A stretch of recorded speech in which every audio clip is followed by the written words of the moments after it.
I talk about Starpoint Gemini Warlords. Okay. Yes, trying to remember the name there. Starpoint Gemini 1 and 2 exist and had got, varying reviews. I don't really know anything about them because I was just cruising around looking for a decent space game of some sort. As you do. Yeah, trying to recapture that freelancer spirit and sort of aesthetic and style and everything. Of course, actual freelancer sequel is essentially Star Citizen, and let's not go there now. No, I keep meaning to go and play that. you probably should because it's a big hot talking point, and No, it's not. no, okay. It used to be.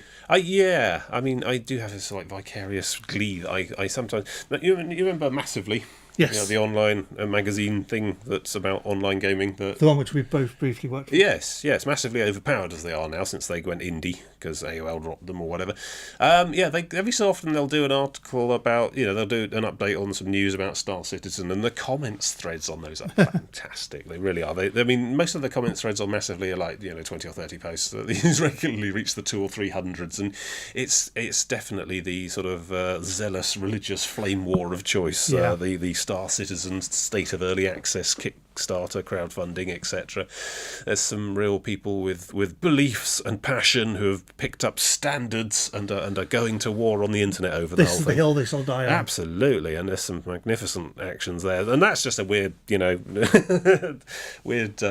nasty habit I have of quite enjoying a good car crash in a comments thread. But anyway, so I don't know, Star Citizen, whatever, when it's released, I'll have a look, and it might be good or it might not. Probably be good. But the previous game, Freelancer, quite old now. I don't know. They're very old. 2000, early 2000s, something like that. Freelancer. 2006, 2007, maybe? Yeah. probably not. Yeah, anyway, Yeah. long time ago, probably over a decade. Anyway, it was really good. It had that really tight-paced sort of action space combat type of thing. It wasn't really a simulator. I mean, the whole thing was played sort of over, third person behind the back of the spaceship, and you had this very workable and usable mouse steering type mechanism for actually flying your spaceship around, and turrets and lasers, and this quite elaborate sort of multi-world star system with all sorts of sectors in that you would sort of track your way around, and different looks and feels, different areas and so on. Quite interesting sort of story and narrative behind it all as well. I've been sort of looking for something like that, and I think I found it with this Starpoint Gemini Warlords thing. So basically, you are an up-and-coming military officer in the Solari Concord who apparently are a bit sort of regarded as an ancient villain, ancient nemesis that have been defeated in the past. I don't know what went on in the first two games, but so you're sort of trying to sort of basically forge your new place in the Gemini system, which is basically one star system with lots of locations on this big hex map.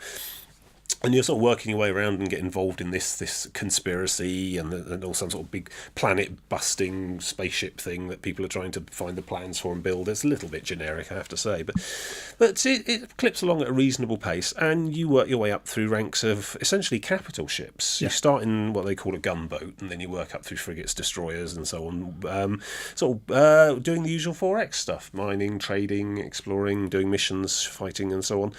None of them start with X. Yeah? None of them start with X. No, quite. Yes, strange terminology. And so you work your way up through all those. You've got your own personal bank balance. It's one of those things where, despite being a part of the military, you still have to bankroll your own capital ships and military hardware. Tip, ladies and gentlemen, if you're part of a military like that, don't be, because odds are they're a little bit wrong. Yeah, they tend to. Yeah, a proper military will give you tanks and planes and things to fight in, I think. If you turn up and they sell you your gun, you have to bring your own Star Destroyer. And there's a story. Unless you're a rebel. Yeah. If you're in some kind of freedom fighter. Where do all the rebels get their stuff from?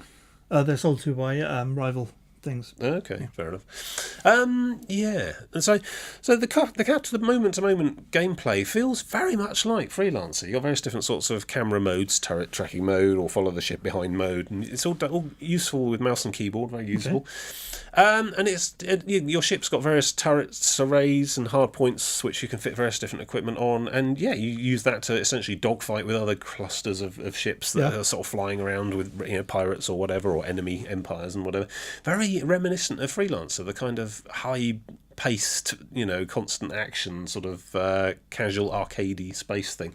But what they've done differently to Freelancer, I mean, yeah, they've got all these different worlds and there's a bit of a story going through it as well. But also there's this massive sort of galaxy sector map full of hexagon sectors all over it.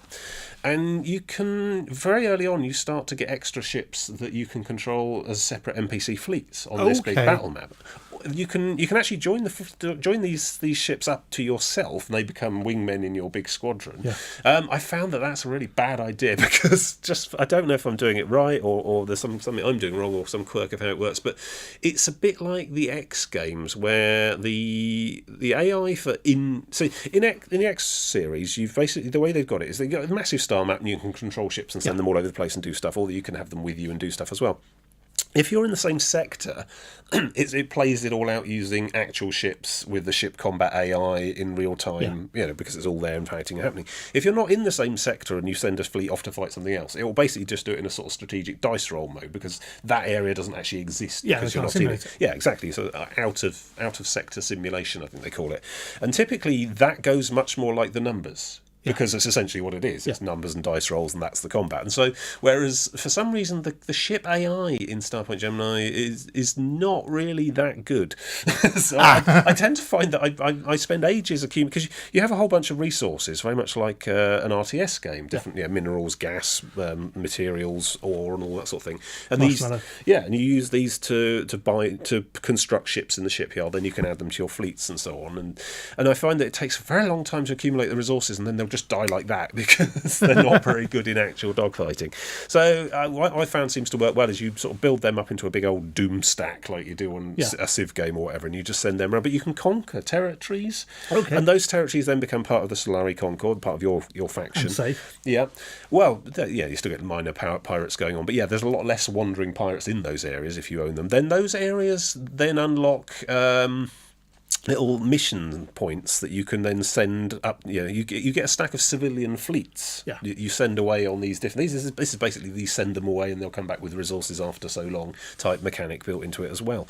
There's a lot of very generic concepts you've seen all over the place, but they are sort of blended together pretty well into quite an interesting package where you are basically doing flying around in your big capital ship. I mean, I've worked my way up through battleships and destroyers and dreadnoughts and things to carriers now. And it fires off little fleets of ships, almost homeworld-like. There's bits of everything in this game. It's really a really astonishing thing, and I'd barely heard of it before. I think the first two games hadn't got very good reviews or were a bit clunky or not a bit buggy or whatever, but this one seems to work very well from all I know.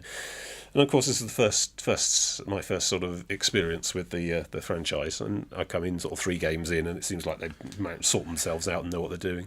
Sort of like you expect when you play an X game, but never actually is. Yes, exactly. It's a sort of X light. I mean, you can build and reinforce the sectors where you can build different gas mining structures and mining outposts that will then start to tick over and contribute to your overall resource thing. It's basically like the RTS game deploying harvesters or whatever. You can build garrisons and guard posts in sectors which count as a kind of they give you a military score on that base, and in order to take that sector you have to beat the whichever controlling outpost is on there, and they've got a military score. And the stacks of ships you build and send out places, they've got a military rank score as well. So like I say, when you're not there, it just basically does dice rolls and works it out in a sort of the battles take a couple of minutes, and you see a little progress bar with a sort of slider saying if you're winning or losing or whatever, and it allows you to sort of whistle up more ships and redivert resources across. And all the time you're going around doing your personal stuff as well. There's all sorts of different encounter missions that you'll come across out in the thing. You'll need to scan a bunch of different anomalies to make the region safe, or there's a bunch of pirates, and if you kill them, you get a trace to where their leader is. That goes on, escalates to another encounter elsewhere on the map. There's lots of hiddens and things. You've got your own sort of character progression in there as well. There's a whole bunch of perks and skills that you can buy as you level up. There's an XP system in there as well. It's got so many different little bits and pieces that you'd normally see in other games, and I don't think I'd ever seen this kind of combination before. It sort of feels like Homeworld. It sort of feels like the Freelancer. It sort of feels a bit like Elite. There's there's nothing startlingly original in any one piece, but it's a very good example of a thing built well out of lots of different parts. So there's always lots of different bits and pieces ticking along in the background. Now I need to go and send my civilian fleets away to get some resources and so on. Then I need to work on building this a bit more spaceships so I can conquer my way down through these pirate regions and expand the empire I'm in. And then you got this main story running through it all, which is sort of level locked. I found I was over leveled by the time I hit each stage anyway. But you surprised me. I know I do tend to go away and scrub the side missions and things as much as possible. And yeah, the power curve seems pretty good as well. I think I've been playing it perhaps 3 or 4 weeks now, and I'm up to sort of one of the bigger ships. So it's not oh my god, this is going to take me years to grind my way out through this game. It seems they quite well balance the rewards and payouts you get for doing stuff with how far in you are. So yeah, I'm really enjoying that. It's an interesting thing. I don't think it's terribly expensive either. So have a look for that. Obviously on Steam. But yeah, just the idea of it's that whole EVE Offline thing, isn't it? Is that's something that you do find if you put up with enough rubbish as well in the X games. The X games tend to get a bit of a mixed reputation for bugs and all that sort of thing, but they do manage to recreate that kind of one man in charge of a vast star empire. Which very even if you love EVE and you play that lots, it's a situation in that game you're very unlikely to be in yourself. Who gets to rule the 2,000 player empires in that kind of game? Not everyone. Not everyone doesn't get a go at ruling a 2,000. It's not a rota. That's a brilliant idea for a concept corp. It's my week to run the 2,000 man empire. Oh god, yeah, no.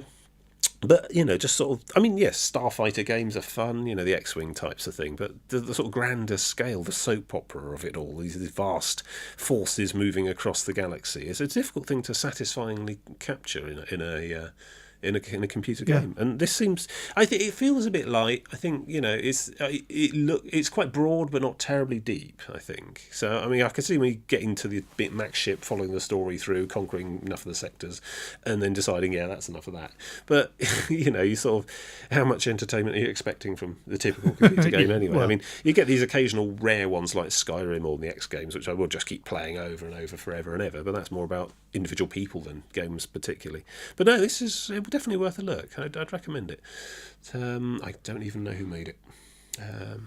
Little Green Men Gaming, something like that. It's some company. It's quite a sort of low profile company I hadn't really heard of. So, but you can. Our typical level of research. I've definitely done no research. So yeah, have a look for that. Very good.